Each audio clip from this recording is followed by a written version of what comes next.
এই যে জিরার মধ্যে কি করতেছে দেখেন, এই যে পোকা সম্পূর্ণ, এই যে দেখেন সব হচ্ছে ক্যারাসিড যেটা আছে এটা একেবারে অলমোস্ট জিরার মতো সেম, এবং দুটো আলাদা করা খুবই কঠিন। তো আমরা এখানে দেখলাম যে ক্যারাসিডটাও তার এখানে রয়েছে এবং জিরাও তার এখানে রয়েছে, দুটোই ইম্পোর্টেড, দুটোই আসলে মশলা হিসেবে ব্যবহারযোগ্য। কিন্তু জিরার দাম হচ্ছে একটু বেশি এবং ক্যারাসিডের দাম হচ্ছে কম। যেমন ক্যারাসিডের দাম হচ্ছে 250 টাকা বা এরকম, আর জিরার দাম হচ্ছে 600-700 এরকম।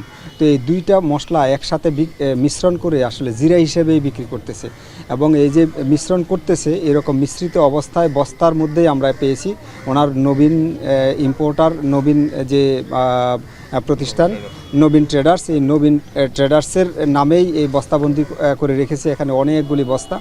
তো প্রথমে অস্বীকার করেছিলেন যে এটা মিশ্রণ করেন না উনি, এখানে 1%ও ভেজাল নেই।